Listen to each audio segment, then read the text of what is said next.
What is going on, everybody? Hello. Happy Friday. Welcome to the show. You know how it is. My name is Omar M. Khateeb. I'm your head of state and host of the State of Medtech. We got a great show today. I'm going to be joined by my collaborators on this fantastic and first NFT project in the medtech space. That is the infamous, the legendary, the epic Mad Device Rep, and of course, Henry Peck, who you also know in the space. Now, I'm going to bring them on. We're going to have a great show. We're going to go a little bit into like what NFTs are, for those of you who are not quite familiar with it yet. And as always, I want to see you drop in the chat. We're across multiple platforms, Twitter, YouTube, Facebook, and of course, LinkedIn. Drop in the chat. What city are you coming in from? Let's make the chat fun. You can ask questions there. We'll highlight your comments, and then we'll just have a really good time. So let me bring them on. So of course, first to the stream, let me bring on the Mad Device Rep. MDR, you there? What's up, Red Hat Gang? What is going on, my friend? As always, it's a pleasure to have you. It's an honor. How are things going in the Mad Device world? That's going well. I'm just glad not to have to take the stream from my car in a hospital parking lot. So it's been good. It's been busy. I think we're finally coming out of the woods on some of this COVID stuff, minus our own supply chain issues. So everybody hang in there. Fantastic. Oh, and great. We already got some comments. Kimberly V, thank you so much for joining in from Milwaukee. Ava Gherkin from Paris. We got international people. Hey, Perry, welcome. Sam Lipolis from Denver. Thank you so much. Welcome. Yeah, jump in the chat. Drop in the chat where you're joining in from. And of course, do some work, people. We're going to put a lot of energy into entertaining you right now. Throw some emojis up. This is how this stream gets shown. And then let me bring on our third collaborator. So Henry Peck is somebody that I met in the medical world.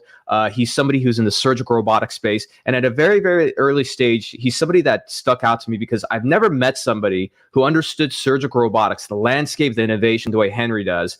He's a young guy, but I'll tell you what, listening to him talk about medtech, decentralized science, and innovation, it's kind of like watching John Madden call football. It's just really entertaining. He's somebody that I'm constantly pushing. And for those of you who are aware of it, if you're on Clubhouse, all of you have joined the Medtech Club, which is the largest clubhouse in healthcare on Clubhouse. It's 97,000 people. Henry is the one of the founders of that club and the reason why it's so successful. So Henry Peck, welcome. How you doing? What's up? Good. How are you?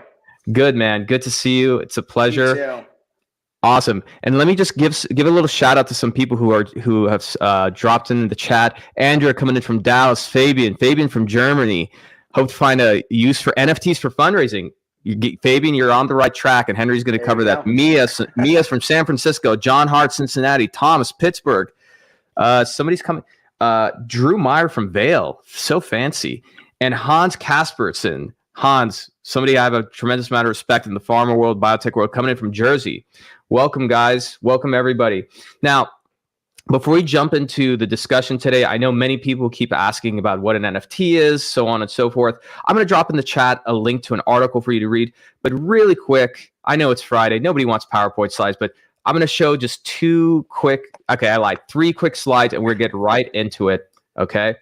So here we are. Gentlemen, you let me know as soon as you can see my screen. Let me know if you can see it. Looks good. I can. Awesome. So real quick, I need to always give credit where credit is due. Rhett Mankind, I do not know him, but these are screenshots from his video on YouTube, which I really liked a lot. I definitely recommend check it out. Go follow him. I like his channel. I don't personally know him, but these are his slides. So let's talk about what an NFT is. So if we look at assets, okay, on the far left, we have what's fungible and non-fungible. What I want you to guys remember is something that's fungible is something that can be traded, right? So for example, money, $1 is equal to another dollar. One coin is worth one coin. One gold brick is worth one gold brick. That's in the physical world, as you can see here in the y-axis. So that's the physical world. In the digital world, things that are fungible, Bitcoin, right? Traveler points. You know how you can trade traveler points? One traveler point in Southwest is worth one traveler point Southwest. Ethereum, that's fungible. These things are all tradable. All right. something that's non-fungible. All right. In the physical world, the Mona Lisa is non-fungible. Just because I paint an exact replica of the Mona Lisa doesn't make it the Mona Lisa. My house, if you took my exact house here today and replicated it's next door to me, that's not the same house, right? That's non-fungible. Tickets to a concert or theater, that's non-fungible. And then finally, in the digital world, if you think about skins, so if you play video games like World of Warcraft or something, a skin is non-fungible. You can't trade that. Contracts and patents, digitally are non-fungible. And then this little cute kitty here, this is the first NFT project that blew up called CryptoKitties. Those are non-fungibles. Now, the last thing is that when you think about a token, this is a digital contract, right? You're the only owner to it, and it lives on what's called the blockchain. So the blockchain is a public ledger. And the main thing I want you to remember is that in real life, if I bought a Lamborghini and I took pictures with it, you don't know whether I really own that Lamborghini or I actually rented it out. However, if I show an NFT that's worth $500,000, that's public, and you can determine whether that's true or not. So let me stop sharing there and come back to the group, and let's kick this stuff off. So, gentlemen, where do you guys want to start? And we're going to take questions from the crowd. I just want to start with the fact that I'm scared that that Lamborghini that I rented in Miami was not actually mine. I know, man. I'm sorry. I didn't mean to call you out. That was a low blow. Low blow. No, I think it's great to see kind of that framework laid out. And it is funny from a marketing perspective, Omar, I know you'll appreciate this, that they describe everything in Web3 as what it's not rather than what it is. I think the CTO of HubSpot called that out too, non-fungible, decentralized, as opposed to describing what it is. And I think that can be where a lot of the confusion comes from. And so it's great to see it laid out that way. And I think, we've talked about NFTs and, the mechanics of them there on the blockchain, being able to store tokens. But what that literally means, I think, again, kind of breaking it out further, is being able to store information and transmit it in such a way that it is able to be validated in a public way. That can be applied now, that decentralized framework, to things like company building, fundraising, communication, community building, all things that we'll touch on. But I think it's important to keep in mind, it's not just about moving contracts left and right. It's about the things that are contained with that contract, the unique asset that contract is representing or pointing to is where the power is. Absolutely. And I think that's a really good thing to point out, Henry. I think, Henry, where do you think most of the confusion comes from when people start thinking about NFTs and blockchain? Yeah, I think part of it is that they only see the top layer. So, you see the price of Bitcoin change, and you see the image of the kitty or the Bored Ape or the crypto punk that's representing the power of that NFT. And it's interesting because if we were to just show you the raw lines of code behind, what is actually a Bored Ape that's giving you the power of that, people wouldn't really understand it. So the imagery and sometimes the art that is captured there to kind of be a proxy for that power ends up doing more harm than good. But I think that's what it is the top layer is what's super visible. What's less visible with something like the Bored Ape are the Discord communities they're a part of, the meetups they're having in New York City and Miami, the communication and networking that they're doing, kind of the key that the NFT is. You see, what you don't see is the door that it's unlocking. And so I think it's like if somebody's jingling around this big gold key, you don't really know what it does until you see the giant castle door that it unlocks. I think that's where a lot of the confusion is those doors are kept private and concealed for a lot of different reasons, but that's what the public doesn't see a lot of the times. That's a great point. Something that I want to, ask both of you guys, because both of you guys, like myself, we got early in on crypto. Maybe you guys, I think, were earlier than me, but I've been quote unquote hodl and holding my crypto since 2017. I think the positive side of NFTs is that, of course, there's a lot of attention to the media and everything, but what people are seeing are like teenagers making hundreds of thousands of dollars on like these JPEGs. And of course, I feel like once you get into the crypto game, it's same with NFTs. The problem is that a lot of people look for a shortcut to wealth, right? Like it's a lottery ticket. And that's where a lot of scams and issues come up. And I think that does a lot of injustice to what this could really be, especially in a more serious setting. Like, Henry, you and I are going to be on stage next week at LSI to talk about Web3 and NFTs in front of the world's most powerful strategics and investors. There's a whole other world of how this can be taken seriously and really change things. But I mean, what do you guys thoughts about like you know, I mean, I feel like 98% of the NFT projects out there are probably going to end up being scams. Maybe not 98%, but what are your thoughts on that? Yeah, I can touch on that as somebody who got rug pulled not too long ago. And could you, and for the people who are not aware of what this term rug pull is, can you please define that? It's one of the worst things that can happen to you in the crypto world. So it's basically when a project is sold as a very legitimate investment. And what ends up happening is the founders involved have set it up as nothing but a cash grab. So they'll make all of these promises of what the NFT is going to do, what you're going to get access to, communities, merchandise. And as soon as they sell out all of their NFTs, all of the founders go dark. They delete all of their posts. Their Discord communities are deleted. They actually go as far as to change their Twitter handles and all of their social media handles. So there's really no accountability. It's hard to trace. And there's a very important distinction to be made across these NFT projects between things that are really just a cash grab, a worthless JPEG, a picture of like some half-assed picture of a cat, versus a project with real utility and real founders. So to put our community's mind at ease, Omar and Henry are public figures on this project. Their names are assigned to this. We've doxed ourselves essentially. Yeah.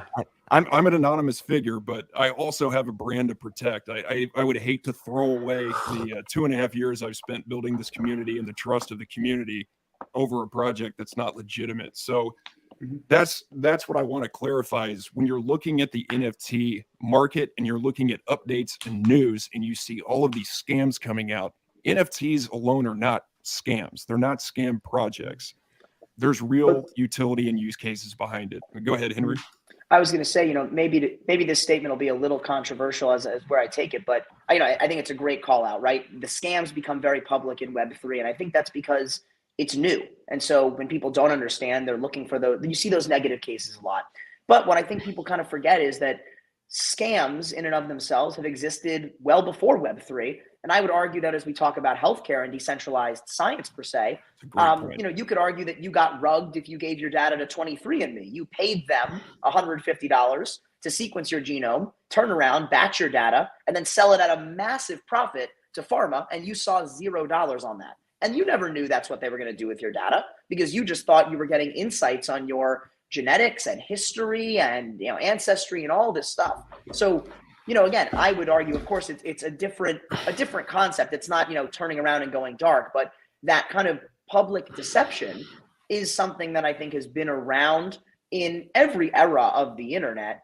And what I think is encouraging about Web3 is that although, yes, you're seeing in the early days some naivety leading, the holes in the system being exposed, the transparent governance that DAOs operate with, that these decentralized organizations are forced to operate with, and the ability to trace and track and validate using blockchain-based technologies as digital fluency rises and adoption increases, I think you'll actually see the prevalence of scams like that go far down as opposed to continue. Absolutely. And I don't know if his profile is going to show, but real quick, I want to show this is Tim Fitzpatrick. Right now, it's just LinkedIn user. Tim, you have your profile in private, but that's okay. So Tim says he loves the shout out to Dharmesh. Dharmesh is the founder of HubSpot, and he's mentioned that he's talking a lot about Web3 in the B2B landscape. But kind of bringing it back to our project, maybe that's a good place to start, which is why did we start this project, and what's the purpose of it? Someone buys this NFT that we're going to be minting soon or launching. What does that essentially mean? What do they own, and what does that mean for them? So I can talk about how it relates to the Red Hat Gang community, what we've built across the Instagram platform. One, this is a representation of who we are as sales reps. The figure itself is a chameleon. You're the character of this NFT that it's based on. And that came from a poll that we ran. So this is probably a month or two ago about, what is the spirit animal of the Red Hat Gang? How do we see ourselves as medical device professionals if we had to relate it to an animal?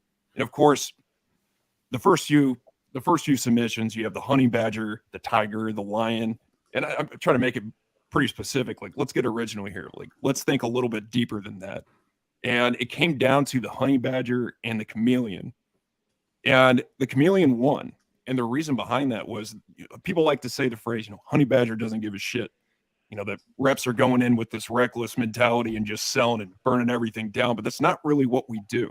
What we try to do is really address the needs of the customer, blend into our environment, protect our habitat in a productive manner.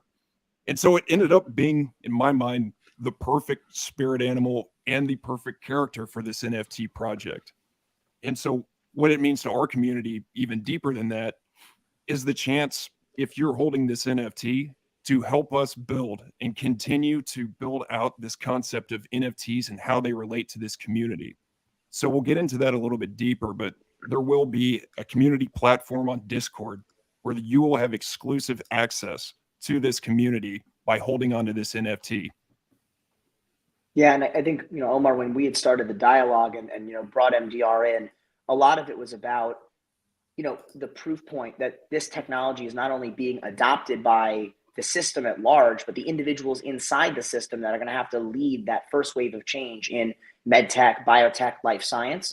So, kind of creating an NFT with community utility. It's both something where, as MDR is saying, there's going to be a community aspect to it. We're going to continue to grow, foster connections. I think about if we had kind of technologies like this in the loop during something like the Clubhouse boom, how easy and effective it would have been to create that sense of community, to monetize your community, monetize your audience, with other companies, with other opportunities.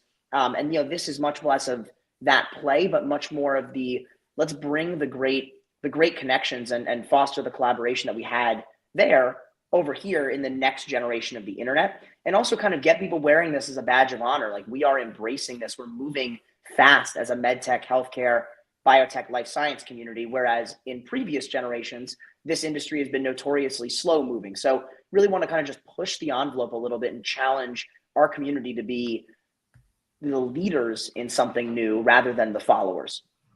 Yeah, I absolutely agree. Oh, MDR, go ahead. And just another reminder to our audience. Thank you. We have a lot of people watching across all these platforms. If you have questions or comments, drop them in the chat. I will highlight them. So especially if you have a question, please drop them in the chat. MDR, you're going to say something? I just wanted to clarify something about what we mean when we talk about this community for this NFT project. We're talking about medtech on the whole, right? It's not exclusive. You don't have to be a rep to be involved in this project. If you build the product, if you use the product, regulate it, doesn't matter. This project's for everybody involved in this entire industry. Yeah, absolutely. And something, I'm glad you brought that up, because what was interesting, and I was planning on this happening, but not as fast as I expected. But in our initial email list of people who wanted to sign up to purchase the NFT, which, by the way, just for everybody who's wondering, we're still discussing where we need to price it at, but it's not going to be hundreds of dollars or even in the thousands. We want to make it affordable for people. And the other thing I want everyone to know is that we've all, aside from the hours of time that we've put in ourselves, we've actually put money into these things. So we had to put money into designing the website, the NFT artwork that costs about $3,000, believe it or not, because we went with a really good designer. But something that I wasn't expecting so soon was physicians have actually signed up to get access to this. And I think what's interesting about that is that physicians, if you look at Dr. Vinod Das, who's an orthopedic surgeon, he's very big about the medical sales rep becoming a trusted advisor.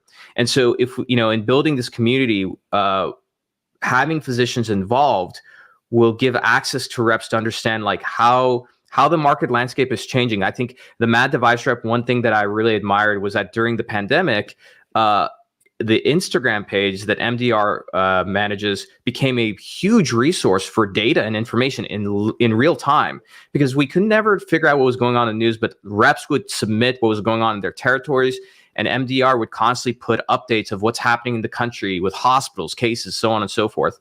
And so I think adding physicians to the mix only strengthens it. And I would say, I know we're going to have some medtech execs join. I would not be surprised if some hospital CEOs join as well. And that's where one other thing Dr. Das has said that I thought was really profound and changed the way I looked at my business and even my social media page was, he looks at reps to be curators of information. And I realized, that's what we were doing during the pandemic with updates about what was going on in everybody's territories. But it's also what I'm trying to do, supporting my vision going forward, but also the vision of this project. So if we have this diverse community, it's a lot easier to curate that information with people with diverse backgrounds and new perspectives and opinions and insight on where this needs to go. Absolutely. And we have, funny enough, speaking of physicians, we already have a physician. I know we have multiple physicians watching this, but we have one physician who just asked a question. Dr. George T. Matthew asked, thank you, Dr. Matthew, for the question. So the question is, do you eventually see individuals and communities being able to mint their own NFTs of their health data? I have a quick answer to that, but I want to hand it over to Henry because he's got a much deeper perspective on this. My quick answer is yes. And think of it like this. I'll use myself as an example. How many times, and I'm a young guy, I went to medical school. I'm not like, I have my mental faculties. How difficult it is when I changed from, let's say, Kaiser to Blue of California for my health insurance. Every single time I have to remember what information I have to give that doctor to know about my personal medical history, my background history, et cetera. And I mean, I'm going to like really nice physician offices here in California. I went to one and I had to fill out paperwork, and I had to write things down. So imagine that you actually mint an NFT that is authenticated on a public ledger that shows your health data, right? So that could be transferred. So you don't have to guess about this stuff anymore. And more importantly, doctors are able to have that access so they can provide better care. But let me hand it over to Henry. Henry, please take it from here and share your thoughts on that. And I want to just qualify. Look, I'm no blockchain maverick. I'm studied and I'm involved in the space. But I would say kind of the application that you're talking about, Omar, I actually know a couple companies working on. And really the mechanical side of it would be less of I mint an NFT for my data. It's more of a wallet. You think like a MetaMask, a Phantom, right? A digital wallet that aggregates information from different areas into your kind of patient wallet that you then take with you as you transition care like that. So yeah, very, very similar concept as what Dr. Matthew's describing. I think though, conceptually, when we take a step back and look broader at NFTs that contain or link to health data, and this is going to tie into something that Fabian has said in the comments about choosing which information you share. Let's take a practical example from a company called Genomes.io that has a DAO. And what they've done is minted NFTs such that that NFT codes for your genomic sequencing kit. You receive your kit, and then once you sequence your genome is now, genomic data is now affiliated with the NFT that you own, and that gives you access to the platform to be able to monetize your genomic data with pharmaceutical companies, to be able to batch it and sell it, and to selectively decide who can see it and who doesn't see it. So if you just want the insights from that data and you don't want any of the big pharma to see it, you can turn it off. If you only want certain uses of it, you can slide that on. So an example of where an NFT can actually be the key that unlocks the data that you're referring to there. Yeah, absolutely. And something that I want to let me pull up as a banner, just in terms of data. Here we go. So here's something to keep in mind. So over $1.2 billion of clinical documents are produced in the US every year. 80% of them are either unstructured or, again, locked away. And then here's the other figure that you need to know is that Americans spend about $750 billion, that's billion with a B, $750 billion a year on unnecessary treatments. And it's really true. Again, me having had some medical training and then working within the medical industry, this is absolutely true. Right? Even delaying treatment by 1 week or having a certain diagnosis, you have a massive amount of waste in the healthcare system because of this. Gents, we have another good question. Let me bring it up. Here we go. And this is, again, for those who wonder why your profile doesn't show up, and this is the downside, is that when you make your profile private publicly, you can't see your name or face. But so Drew, I won't say your last name. Drew said, I'm an NFT rookie. Help me understand, how does the Chameleon NFT provide access to the Medtech community y'all are building? Is it more of a fundraising opportunity? Drew, you must be from Texas because you said y'all. And I say that because I'm a fellow Texan. So, guys, which one of you guys want to take this question? Go ahead, MDR. Sure, I can talk about that. So There's a couple ways that we verify this. So the community platform is going to live on the Discord application. So if you're not familiar with Discord, it is a community platform where you can set up these inclusive communities that are invite based, and there's different channels where you can interact that can either be public or private. And so as moderators, we have access to who gets access to these different categories of channels. So the Mad Device Club has its own category within our community platform. And so there is actually a best way to describe this. It's basically a bot service that can connect to your wallet and verify if you are a legitimate holder of this NFT, and we can grant you access to that. There's another manual process where it's basically a screenshot of your wallet to prove that you do hold this, unique NFT. Since NFTs all have a unique address, just like any kind of crypto token. And so for us, it'll probably start from a manual process as we continue to build this out, but we verify that you have proof that you own this asset, and we grant you access to this community, if that makes sense. Perfect. Yeah, I think summed it up really well. And again, I would just point out that the NFT is, again, this is an NFT is one component of this broader Web3 decentralized ecosystem. So although this is kind of your key that unlocks the door and brings you into this community, there are other things within the Web3 space that this community can have be built around it. We can bring together other opportunities, and then those that hold NFTs have early access, special privileges and rights, the opportunity to contribute and help build the community as well, all kind of in the Web3 environment. So it's just the beginning as well. Yeah, and we have another good question. I can take this one real quick. So Scott Nelson, thank you. Scott says, in this instance, would the NFT containing my personal information need to then meet multiple EHR criteria to allow import? How do we break the reliance on EHR, which leads to many of these issues? Yeah, so that's a great question. I'm going to piss off a lot of people. Well, not a lot of people. Doctors are going to love what I'm about to say. The EHR companies are going to be pissed, but whatever. EHRs were not designed to help you practice medicine better. And I can speak about this because, again, just as a fact, I did spend time in medical school, and so and then I work closely with doctors. EHRs, or electronic healthcare records, were not designed to help you practice medicine. Doesn't matter how many times you see a certain case. Patients do not fit in a drop-down menu. EHRs were designed as billing mechanisms, and essentially, in my opinion, a form of indentured slave labor administratively for doctors. Okay, so I think the biggest thing is that doctors do not need the EHR, right, in order to help them diagnose a patient, right? And a perfect example of this is, and Henry, MDR, let me know if I'm off on this example. But for example, I wear a Whoop device, right? So one of the things that's on there is heart rate variability. That's not in the EHR, but when I go and talk to the doctor, I open my phone. I'm like, look, this is what my heart rate variability looks like the last 3 months. We look at it together, and the doctor's like, yeah, okay. So based on this, you should, continue to, try not drink alcohol because that throws your HRV off, and you should try, let's say, walking 3 to 4 times a week. So that's a great example of that. And then the doctor can record that in the EHR. I would say that it's one of those things where we're not going to have all the answers at the beginning, but introducing a new vehicle to address problems is one way to start breaking the old system. And then you kind of build from there. Henry, MDR, thoughts? I just want to take what Sam in the comments said. She's a experienced telehealth EMR expert, and she said they're for getting paid. You summed it up very well. Yeah. Let's look at the comments real quick. And some really good ones. Yeah, some really good ones.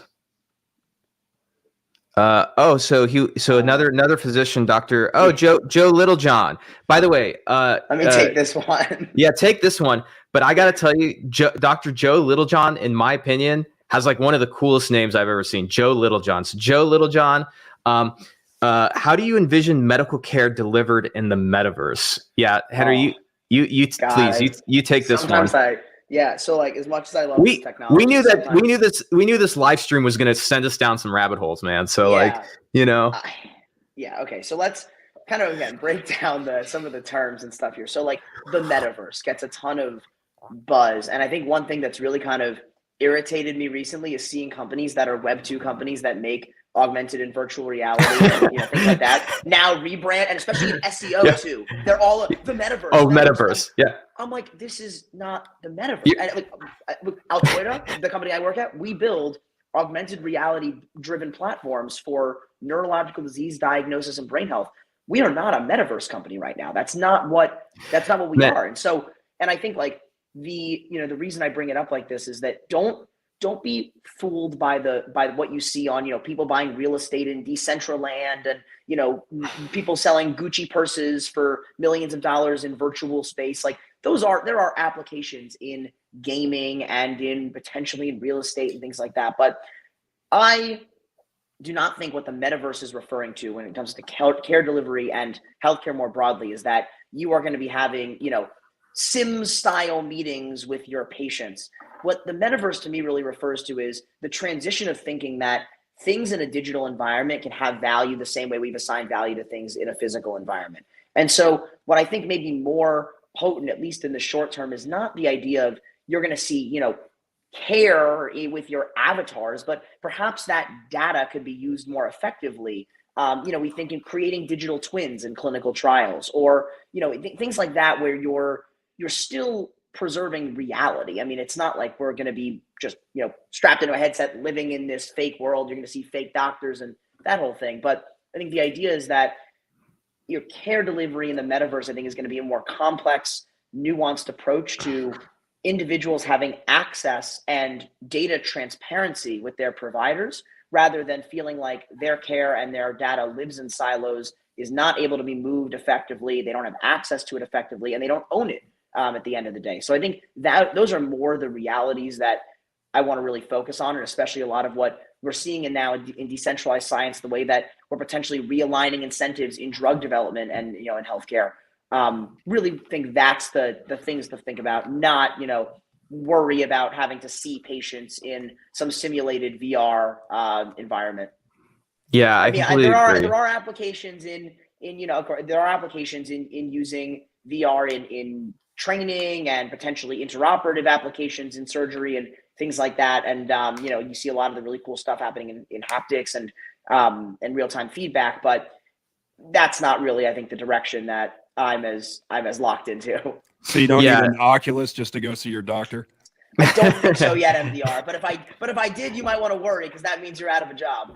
Yeah. Well, that's true. But that is one thing too that I think that, not specific to medical care, but to how medical care is supplied, can also be affected by this, new Web3 technology, since these transactions are designed to be very transparent and, immutable, which is one of those blockchain words that gets thrown out there, essentially meaning unchanging, where you look at things like payment processing and the way that hospitals cut POs, could potentially be some utility there in the Web3 process, or in the Web3 technology. It's funny you mention that. Something that when I saw the metaverse stuff come out, and like these different companies like, oh, we're getting in the metaverse and everything, it kind of reminds me, and Henry, you probably remember this, when I feel like AI became like a serious buzzword like 5 years ago, and there's all these medtech companies that are just like low tech, and it's like, oh, we have some data, like random data. We're an AI company now. Yeah, and it's just because analytics, because you can just take, if you actually look at what that means in most cases in medical device, and we can get it like in AI enabled diagnostics or AI, all these decision making support tools. It's generally, now we progress to like supervised machine learning models that learn from training sets and make binary classifications, and that's what they do. But that's like supervised machine learning. It has a definition, versus just like statistical analysis or clustering of data, which is not AI. But the same way people, I know where you're going, where you just kind of, you have a remnant of the core technology, so you throw the big buzzword on top of it. Same thing what you're seeing in the metaverse. Yeah, that's exactly right.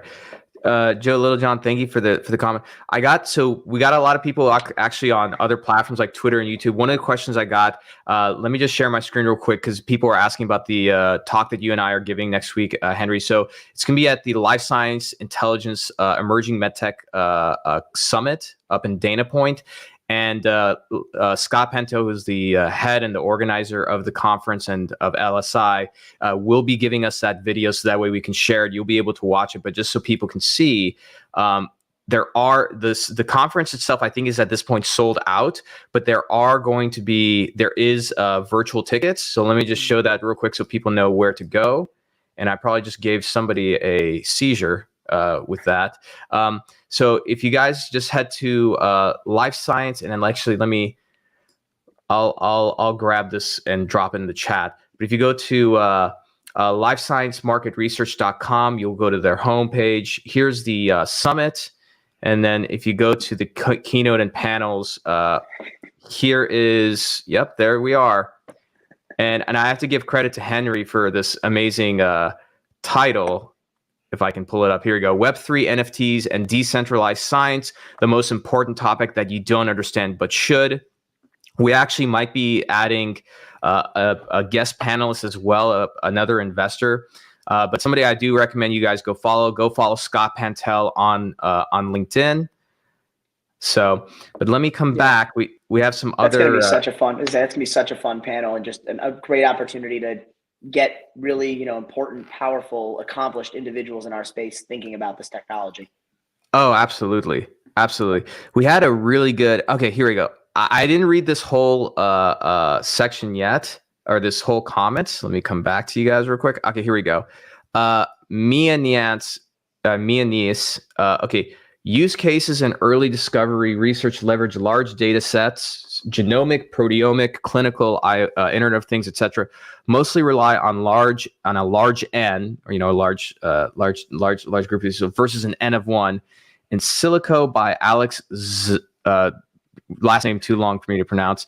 Zavornikov is an example case. The concept of a personal omic wallet is N of one versus a large set that you can use for GWAS or FWAS analysis. She's referring to phenotypic wide analysis.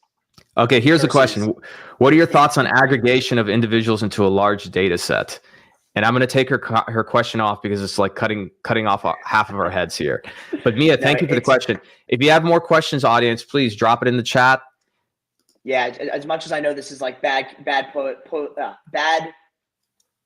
poise on a live stream to say take something offline, Mia, I think that question might go one layer above everything to dissect because it's so important. But I think that idea of batching, in phenotypic and genotypic data is where companies like Genomes DAO and the work that they're doing is coming into play. If you can, the value, if I walked to Johnson & Johnson tomorrow and said, hey, do you guys want my data for drug discovery? They'd tell me to go kick rocks. But if I found, 10,000 other people with similar genomic qualities or similar phenotypes were in targets of interest, that's where the money comes from. And that's where companies like 23andMe have mastered that sales funnel. So what they're doing in kind of cutting out that middleman, giving individuals the ability to aggregate their data and batch it into a decentralized organization that owns and monetizes it and compensates the NFT holders in that organization. That's where I think this kind of large data set analysis will come from. And I was going to say, for those who haven't followed In Silico, really, really cool company to look at. AI and drug discovery, really, really cool stuff. Absolutely. Hold on one second. See, at some point I'm going to get an assistant to manage all this for me, like the chat and stuff. That's why I'm looking this way. I'm looking at the comments. It's yeah. Let's see.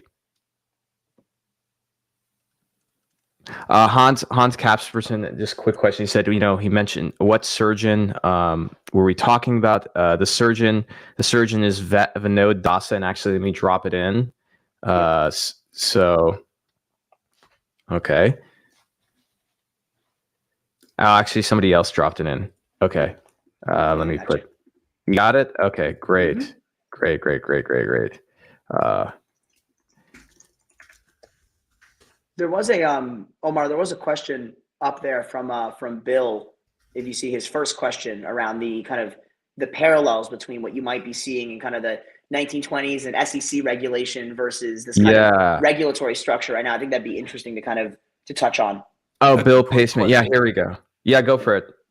What's up? Yeah, just to kind of just to touch on that. I think there are a lot of parallels, but here we go. Bill Paceman. Yeah, go ahead. He looks like he could be your mustache mentor too, Henry, by the way. I think so. That must be why I wanted to answer the question. So the question is, suppose people put their medical records in an NFT. What prevents a third party from accessing it and just copying all the data out of it? That was not the question I was talking about. He's got two. Short here we go. Short answer encryption. That's another great question. I see his other question above. Go ahead. Answer this one quickly, Henry, and let's pull up his other question. Encryption. Next question. Okay, encryption. Yeah, good. Yeah, I was gonna say. Great. All right, here we go. So here's the question. Rug pull, in quotes, sounds a lot like company formation in the 1920s. SEC regulation was introduced as a response to people losing their money in quote unquote companies like that. What do you see as the trade-offs between the SEC style regulation and the current DAO crypto NFT structure? That's a great question. Yeah, super insightful question. I know, Omar, we've talked a lot about this as kind of the transition of investor, kind of the pendulum swinging around of your investor regulations versus your free and open, do whatever you want with your money. So I've gotten to be, I was around when GameStop really started popping off early. And I remember just kind of a lot of what people were discussing and a lot of these ideas for those that were around when retail investors started kind of pooling their money using Wall Street bets, essentially coordinating, holding activities with a stock that was experiencing a short squeeze. And then therefore driving the price of the stock through the roof and costing hedge funds a lot of money as they got caught holding the bag. One thing that I think you bring up a great point, that the regulations that were set there were set in response to individuals losing a ton of their money in these, companies. And what is happening is I think the pendulum is swinging back the other direction from those regulations to retail investors being able to invest more freely and showing appetite and efficacy in doing it, quite frankly. The accredited investor system in the country really does prohibit, I think, a lot of individuals who have disposable income but don't have the pedigree or family money per se to make high risk but high potential reward investments. And so crypto, as you've seen, has been one vehicle by which a lot of these individuals are, potentially losing money but have made significant money. Now, cryptocurrencies themselves as a form of investment obviously have some controversy in that there are a lot of, just high net worth and, whales, as you call them, that drive the market. But I think what I get really excited about is the intersection of what you see with like equity crowdfunding and these DAOs now. So in equity crowdfunding with something like the CARES Act, where medtech companies can raise, close to $100 million in equity crowdfunding, that kind of narrative is being carried through into the Web3 space. You're seeing DAOs, raise a ton of money with the intention of making investments or purchases. I'll give a few examples and then kind of bring it to MedTech. Constitution DAO was the first to do this. When the Constitution went up for sale, retail investors bought the token. Wait, I don't want you to gloss over that. When you say the Constitution, like literally the U.S. Constitution, right? The United States Constitution. Individuals started a decentralized autonomous organization. So basically a company built into the fabric of Web3. Its governance, its rules and policies, its voting, all done on the blockchain on a decentralized ledger. So these individuals had the goal of buying the Constitution, and they came pretty close. Now, though, that idea of using a decentralized organization to fundraise in an unregulated fashion from individuals is being applied for a variety of really cool use cases. If you're a golfer, for example, there's a DAO called Links DAO, LINKSDAO, where individuals, they've minted NFTs that they're selling to individuals, and the goal is to raise enough money to buy a golf course. There's individuals who are doing this to try and buy the Denver Broncos NFL football team. And in MedTech, what you're seeing, or just in MedTech and life science, there's a company called Molecule that has invented an IP NFT framework, and they have seeded a few different DAOs, one called VitaDAO in the longevity biotech space, PsyDAO in the psychedelic space. And the goals of those companies are to fundraise, to make investments in early stage intellectual property in psychedelics, longevity, biotech, et cetera. And I expect to see a lot more DAOs like that driving investment in the future. So I really appreciated that question, Bill. And if you want to talk more about it, feel free to message me. And there's a term that you'll see pretty common to DAOs where they're trying to build a treasury. And what that treasury is essentially their pool of money to use for different follow-on projects, and exactly what Henry was talking about. So to clarify right now, we're really trying to cover our costs with this and truly focus on the community. And eventually to be able to build a treasury would be a great part of this vision. So we, as the Man Device Club community, can leverage this treasury to build great things together and have everybody with an equal part in feedback and being able to drive this. Absolutely. And we have some other really good questions come up, but first I got to give some props to one of the funnier comments that I love.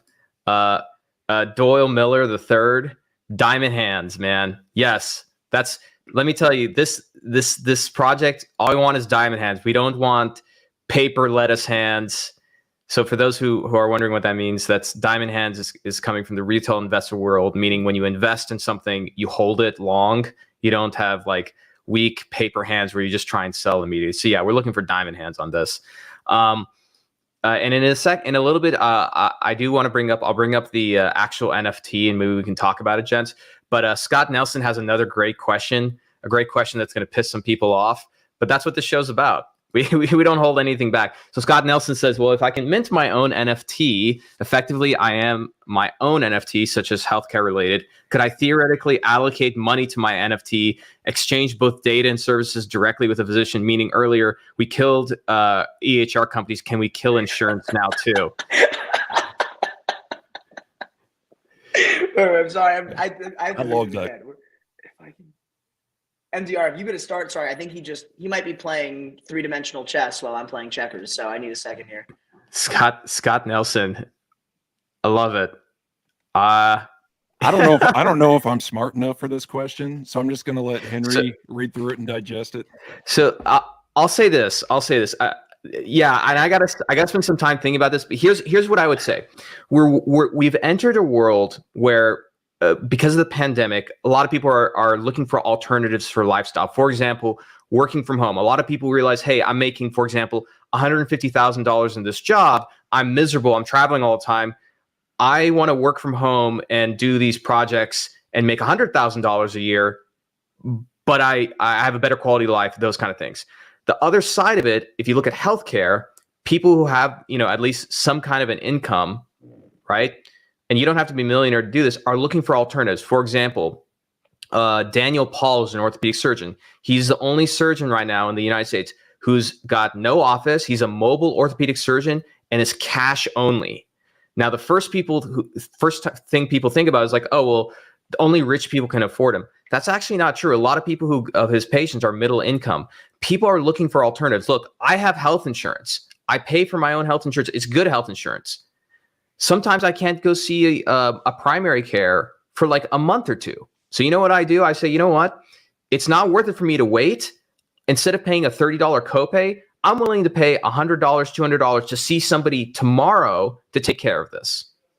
So if people are getting more creative about how they look at healthcare and how they manage their own healthcare, they will think of, creative ways like this. And again, I think it just takes little changes and steps to start really not change. I think this healthcare system doesn't need to be disrupted. I think it needs to be completely changed, which means something new and different needs to be created, right? In competition with it. Henry, MDR, thoughts? Go ahead, MDR. I think that at a much higher level, when you look at the way that we do things like insurance policies, and they are, living in Web 2 right now, right? So your policy is living in Web 2. The transparency is not quite there. The history of your policy is really entirely, just looking at personal insurance, it's not necessarily, easily accessible what that history looks like. If you have insurance policies that live on the blockchain, that history is very transparent, and you would essentially own that policy because it's something that could be basically living on a block in Web 3. But Henry, I'll let you, add on to that. No, I think you guys got it. I'm chewing on Scott's question. I think I need to understand a little bit more about how he wants to allocate money. Because it's hard to basically what I could see is because you would need a collection per se for that. Henry, I'm going to put you on the spot here. You know what this calls for? I think you need to think about this. This needs to be your next article. My personal opinion.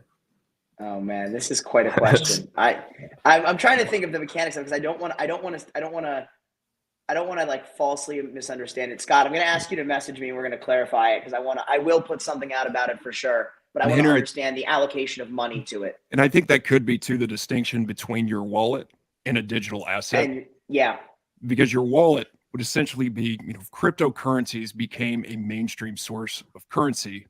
I think we're starting to slowly get there. Mm-hmm. Your currency assets live in your wallet, just like your digital assets do. And I do see no reason why, for example, a group of physicians could not create whether it was vertical or horizontally integrated, create a decentralized organization where native currency was exchanged and NFTs were minted and they were stored in a wallet for that individuals who were part of that DAO had. So, I mean, I think you could create more of a consortium-based approach to that. But where you draw the line on the community would probably be the challenge. Hey, Henry, I was going to say, I know you have to hop soon. So why don't we let you kind of have some, final thoughts and words about the project, NFTs, whatever you want. So floor is yours. So take it from there. I appreciate it. It's not like I haven't had enough speaking time. I've been really enjoyed being up here and talking with everybody. And so I think what I really just want to get across as we do this is, MDR has done a great job kind of putting the point as clearly as we could possibly say, this is not just a cash for NFT thing and you're never going to see people again. The idea here is to activate a community that has proven that and shown that they are interested in, everyone who's on this call obviously has shown interest and fluency with this technology and an appetite to lead in this space. And that's really what I want is, to kind of help bring what we're seeing in Web3 and apply it in a meaningful way to healthcare. So let's not, try and figure out how we get the NFT that Snoop Dogg is buying and, live next to him in Decentraland. I want to figure out how we use this technology to actually improve healthcare. And I think a major first step is understanding the mechanics of it, really doing your research, going down rabbit holes and learning what the infrastructure and landscape looks like, how things like decentralized organizations, cryptocurrencies, NFT, and the metaverse experiences kind of tie together.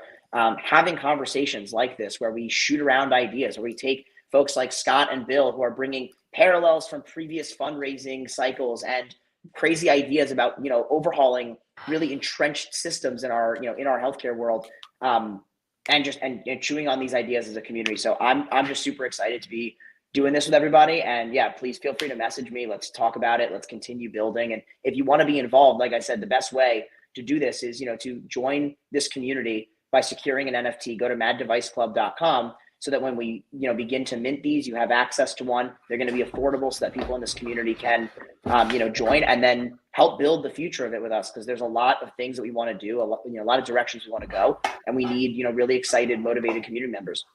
Absolutely. And Henry, I know you're running short on time, but do you mind taking a few seconds? I'm going to share my screen to show the website, but do you mind walking people through at a high level, more or less the minting process? And for those, here will be that'll be the minting page and minting infrastructure will be released a little bit later. Right now, it's the sign up. So when we do that, we'll make sure we put content out about it. Yeah, and let me just show everybody just so people know. I mean, aside from going to the website, this is all you really need to do. And we're going to make it super easy in terms of the minting process. No, sketchy exchanges of cash or et cetera. We're going to work on kind of the cross mint platform so you can mint using, you can purchase using a credit card that'll get transferred to native crypto, et cetera. Exactly. And so I was going to say, just for everybody, go to maddeviceclub.com, sign up with your email, first name, last name. We'll send out instructions to make it really easy. And again, just so people see it, this is what the NFT looks like. Okay. It's beautiful. It's a work of art. And something I wanted to point out, by the way, one is we have a really big partner that we're going to be announcing early next week. A press release is actually going to be going out about it, so that's going to be exciting. One thing I would say again, you can buy this NFT. Resales are going to happen. But we've already had some major partners reach out because they want to donate something to the community. So as an example of this, there's different marketing agencies who have reached out and said, hey, we would like to, for example, ship physical assets, whether it's like books or swag or something to anybody who owns your NFT. So just literally owning the NFT today is going to have access to a community, a few other things. But 3-6 months from now, there's going to be a lot of things that it's going to give access to, because again, that's the kind of the beautiful part about these NFTs, that you create these communities. There's value in them. There's education involved, but then certain vendors who want to support the community, they come forward and, it's like an all access ticket. Awesome. All right. Thanks, guys. All right. We'll see you later, Henry. Thanks, Henry. MDR, as we kind of wrap things up, let's see if there's any other comments or questions, but that we can check on. But as I go through the comments, and maybe you can talk a little bit more about some of the things that you're excited about with the project. Sure, absolutely. And there's also one thing I want to clarify for those who are new to the NFT process that we haven't explained thoroughly, which the minting process basically just means the process of buying the NFT. So minting essentially is just the generation of this digital asset. So when you do purchase it, it immediately gets transferred into your wallet. So just after touching on that, just want to make sure everybody here is aware. But what I'm excited about, honestly, I was first excited about the phrase "mad device" in the metaverse just because it sounded cool. But it's this whole idea of furthering the community and connecting the community. Because right now, I've got an Instagram page where it's kind of minus my inbox. It's one-way communication. It's me posting memes, doing polls, but my followers can't really interact with each other.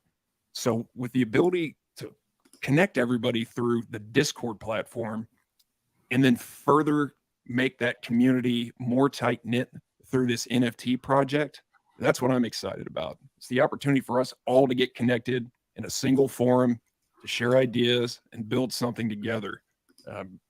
Because it started with, hey, NFTs are cool, let's make one, to actually uncovering the utility and the real benefits to a community by doing something like this. And what's even more exciting is that this is the first project of its kind in this category. And like Omar and Henry mentioned earlier, we're doing this to really lay the foundation to do more with Web3 and NFT technology, and use our community to do it together in more of a DAO-like structure. Yeah, that's exactly right. And by the way, I'm messaging Fabian about this. Give me 1 second. Sure. And while you're waiting on that, I just want to let everybody know, if you're not familiar with the Discord app, you can download it. If you have an iPhone and Android, you can download the browser. There's a browser-based app, but you can also download a desktop version of this. So it'd be a good thing to do before this project starts, just to familiarize yourself with Discord, how it works. And the way to join is we will have an invite that'll be posted across all of our platforms. That'll give you access to the broader community. Yeah, and Fabian, I was going to say, so Fabian says, I love the idea. I hope I can afford to join it. You can, because again, we're going to price the NFT around like $100 or so bucks. Like it's going to be affordable for everybody. Something that I just want to point out, just because I think it's such a great conference, and I selfishly want to see like more and more people know about it outside of just like strategics and investors. But the conference that we're going to be speaking at, the Emerging Medtech Conference, just so people know, if you can't be there in person in Dana Point, if you go to lifesciencemarketresearch.com and go to the Emerging MedTech Summit, where it says virtual is open, if you click that, you actually have two choices. You can do $750 for the live stream plus recordings, or if you're an investor, it's $1,700, and you can actually do recordings, and you have the partner app. And there's hundreds of medtech companies presenting. Something that's interesting, and again, this is why I wanted to share this. The keynote is going to be David Weil, who came up with the Jobs Act under the Obama administration, which talks about equity crowdfunding, which was really designed just for healthcare, right? And so you have somebody like that speaking, plus all these strategics and VCs giving a talk. And then Henry, myself, and Scott Pentel are going to be doing the panel on the NFTs and Web3.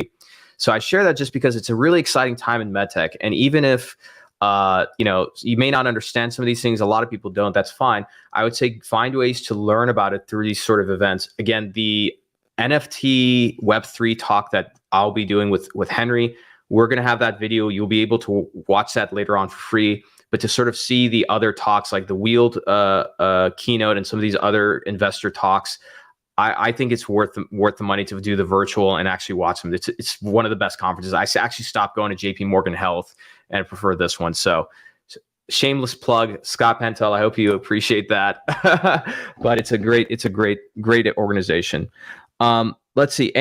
Before we wrap up, MDR, any other topics we want to cover before we let everybody go? And again, thank you all for joining. For those, we can take maybe one or two more questions, but anything else we haven't covered, MDR?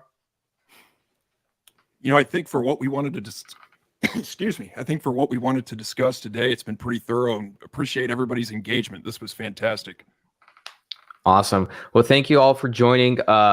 This recording will live on this event, so you can come back and watch it. We'll publish this on our podcast, which is The State of MedTech. You can find it across all platforms.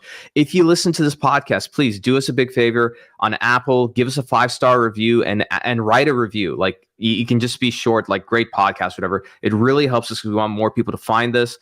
And for those who are physicians who are watching this, I'm going to make this eligible for a CME credit via our partners at CMify. So just look in the show notes when this is published on YouTube or our podcasting platforms. You just click a link, take 30 seconds to write a quick reflection, and then you're able to claim an ACCME CME credit. So that's all for today. Thank you all for joining, and we will see you next time on The State of MedTech. Go to the maddeviceclub.com, sign up for our list, and hopefully you'll be joining our first initial mint. We'll see you all next time.